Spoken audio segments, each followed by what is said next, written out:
All right, here we are. We have two of our wonderful Division 22 members, and we're about to put the spotlight on them. We have Asma and Emily with us, and we're going to start with our first question. Asma, I want you to tell me what event in your life most shaped who you are today?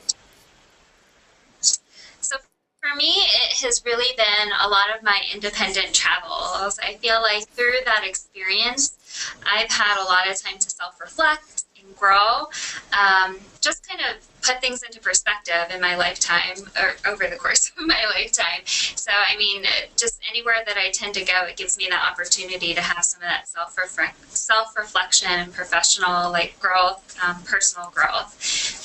For me, I actually kind of endeavored on a little bit of a journey this past summer. I had moved from Georgia all the way up to Colorado and did a road trip along the way. So that was a nice, huge chunk of time, which wound up being amazing. Wow. Surprisingly, a lot of fun. So, with your cat? Yeah. Well, I did it twice. So, yeah. The second time was a little more stressful as my cats were coming along. My cat family. But the first time, it was just a lot of fun. So, yeah. So from Georgia to Colorado with your cat, you said one cat or cat family? I have two cats and a husband. So. Emily, how about you? What event in your life shaped you the most? Well, Asma and I spent some time talking about this, and mine is a bit on the personal side, but we thought that it was pretty relevant and appropriate to share, given that in our careers, even though they may be short at this stage, we have come across a lot of other people who have a similar circumstance, and that is that we found that there are a lot of health psychologists and rehab psychologists that have interfaced with the medical system because of a family member who has a chronic illness or something of the sort. And so when I was 11, my mom was diagnosed with MS. And at that age, I think it just really kind of opened my eyes to the whole experience of what it's like to be a family member and a kid of someone who has a chronic illness, and kind of how brassy you might have to be in the healthcare system, and how important it is to have advocates in that system. So I think no doubt it kind of got me down this path professionally. But also on a personal level, there's for sure a lot of that experience that I carry with me. And we've been very fortunate, and she's healthy. Theo, can you hear us? Yes, I can. Can you hear me? Okay, our computer just went out. Hold on. Yeah, so we have been very fortunate in a lot of ways, but I think if I were to identify one kind of event or defining feature of my life, it would probably be that. Excellent. So Emily, what advice would you give the younger you? So this was really fun to think about, and I don't know if this is advice that I would only give the younger me, but probably advice that I need to give myself all the time, which is just to not get so caught up in the sort of academic, sort of work-oriented professional treadmill that we get so used to being on. Like, I remember when I finished undergrad, I thought, retrospectively, God, I wish I would have skipped school more. I wish I would have studied that, because there's so many other parts to life than just that. And so I thought for sure I would carry that lesson with me into grad school, and I did not. And so I think it's a lesson for the younger me, and also Future you. And also current and future me, and all of my very esteemed colleagues who I know are driven by that same sense of academic success or whatnot. And I think we can all kind of lighten up a little bit. I hear that. So the advice you give the younger you and all of us is skip work and go to Albuquerque for our division meeting. No, I think what what I'm trying to say is maybe there's a moment you can like ditch out of the conference and go sightseeing in Albuquerque with some of your new rehab psychology friends. Exactly. Appreciate all the elements of life. Well, Emily. Thank you. I'll take you up on that. Oh, Asma, what about you? What would you tell your younger you? I feel like it's a very similar theme to what Emily has said. You know, I think through a lot of our lives, I mean, we've always just been so very academic and, you know, geared towards that professional career and end goal. And I feel like for me, if I could go back, I would say embrace life and live more experientially in any and every way possible. Yeah. I mean, it's so important to just take the moments you get. I mean, time isn't infinite, and you want to make the most of it. So, yeah, just live beautifully. Swaddle your cats when you need to, you know. Road trips, I know. So, to all those folks going out to Division 22, take a break and have a little fun. Mm-hmm. In fact, come join us in this eventful, you know, fun experience. Yeah. It's not to say this would be lively. Yeah, because we will be actually putting the spotlight on a lot of our members during the division meeting, right? Spread the spotlight. One of the cool things about doing videos is then when I listen to myself later, I can spot the words like awesome, actually, that I say a lot. What words or phrases do you most overuse? Oh, there are quite a few, but I'll stick to the more appropriate ones, I suppose. Perfect, or my more censored version, oh snap. Awesome. So, yeah. Those would be my two overly used words. Yeah, for this one, I was like, I don't overuse words. And then I thought, oh my God, what if I overuse words? So I talked with my husband about it, and he said, immediately, he said the word beautiful. So I'm like constantly calling everything beautiful and get like really wrapped up in, you know, just how like lovely and vibrant and touching things can be. So perfect. I know. You guys The are thing is, awesome. you overuse the word beautiful, and not in like an aesthetic way, but just in like an experiential feeling way. Then you need like a word that packs an even bigger punch when you're like overwhelmed with how beautiful something is. And there's not really a great word. So sometimes I end up saying gorgeous and other things like that. It should be like extraordinary. Yeah. But then, That doesn't. yeah. But they always have like a What? physical beauty component, but you don't mean it physically, like gorgeous, beautiful. No, I clearly What a don't handsome mean- day. It's a handsome day today. Yeah, Very just pretty. like, oh, this moment is so beautiful. Oh, I hear you. It's so nice, both of you, like perfect, you know, beautiful. The word we most overuse here in New York is, I can't say it. Words I chose not to express. You said come out to Colorado, and some of those might start to dissipate. That's true. Loud. Life sometimes gets a little, you know, tough.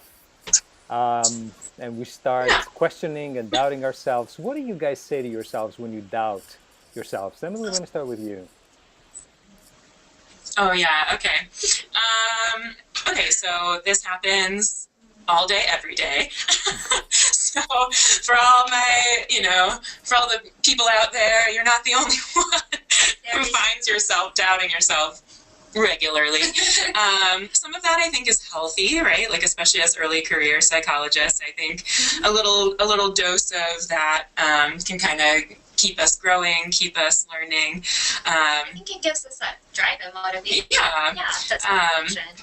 But for sure, there are some moments where, as Asma knows, I will get into what I like to call a shame spiral, and there's just no way out of it.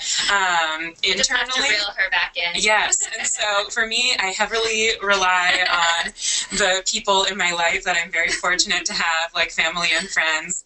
And if they're not around, I'll just kind of think so fondly of moments that we had together. And I know Asma laughs when I say this, but I sort of have this internal monologue, like, someone out there loves me. There's truth in that, Emma. Thank you. Yeah, I think there truth in that, I hope.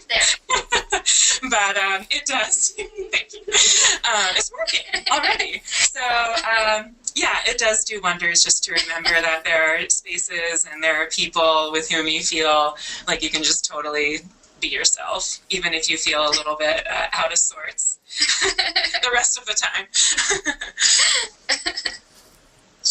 And Asma, what do you tell yourself when you doubt yourself? Mine is actually a little bit more of a visual reminder versus a verbal sort of rehearsal, maybe a little bit of both. But I kind of have to present this one for you to really kind of understand it. So if you take a look here on my phone, hopefully you can see what it says. Oh, yes. Sometimes you have to tell yourself, I'm a shark, and attack the day. So for me, I mean, we all do. We come across those moments where we doubt ourselves or we have a sense of questioning our confidence or our abilities or whatever the case may be.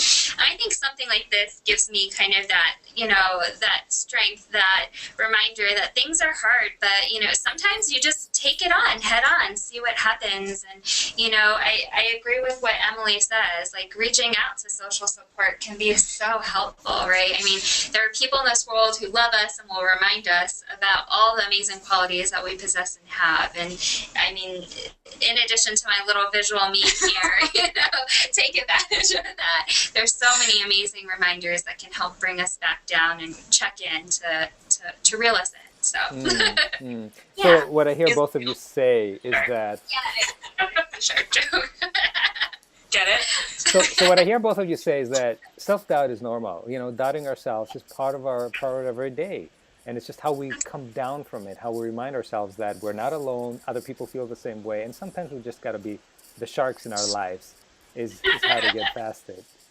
Sometimes you just have to wear a shark costume. You do. Yeah.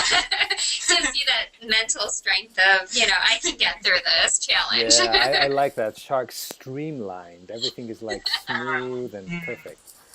A real predator. Sharks are beautiful and they're perfectly shaped.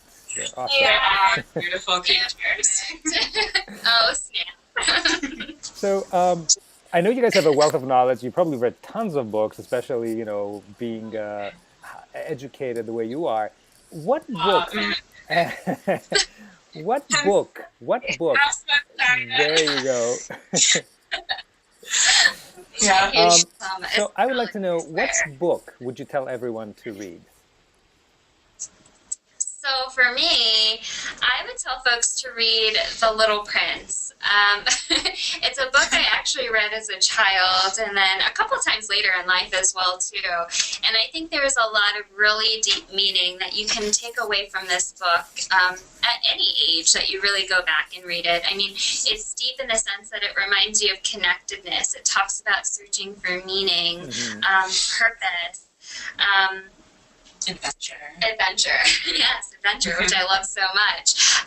And just values, like kind of trying to identify like what's important to you. And again, I actually had reread it fairly recently, and I think it just kind of gelled with where I was in my life and some of the things that I was, changing into, transitioning into, and it was just a nice piece to kind of help me put into perspective different things again. So I'm all about kind of that self-reflection and like personal growth, and I think it's a great book to read at any point in time. It's actually fairly serious, even though it's kind of a cartoonish book, but great meanings behind it. So I would encourage anyone to pick it up and give it a read. It's not long, and it's just beautiful.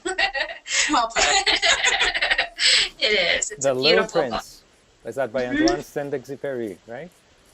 Yes, it is. It absolutely is. Great. Emily. So, yeah, Asma and I, again, we spent some time talking about this, and despite that, that very generous introduction to this question of all of the books we must have read in school and whatnot, both of our books actually had nothing to do with anything that was like formally assigned to us. I do think that we're in the type of field that you can read anything or watch anything thoughtfully and find something about, learn something about humanity. But we thought actually it was interesting because the book that I shared with her that was my favorite book was actually A Little Princess. Stop it. Yeah, and so That was kind of my reaction when we had this Oh, you conversation. guys. Like, what? I know, we were destined. But that is, it's also just a very, what's the word? Extraordinary.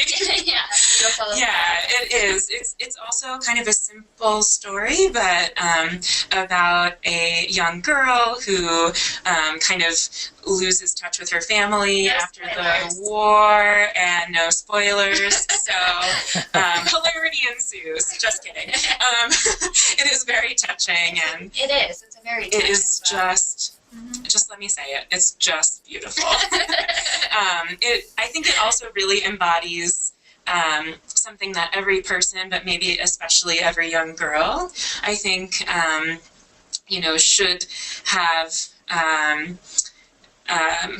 should have exposure to as a young girl, and especially as we get older. But that is of like female solidarity and friendship, of the strength, the inner strength that you can have even as a little girl, and the power of imagination and self-determination. It's just very special. It's also in a movie form if you don't have time to read the book. Just a little prince. Oh yeah, so you can double feature. Just like I think they complement each other very They well. really do. Yeah, so that was a really special book for me and movie. I'm not gonna lie. I read Yeah, the movie. it's so I would absolutely recommend giving these both a read. Yeah. Yeah. Wow, very, very nice. So you guys have sort of an intellectual synchronicity as well from working We did. so closely together. It's amazing. Wow. So thank you so much for sharing your answers to the big 5 questions. It was really, really fun getting to know you. And for our Division 22 members, who knows? Maybe next time the spotlight You'll be will be on you. All right, take care, everyone. Thank you so much. See you at the conference. Bye.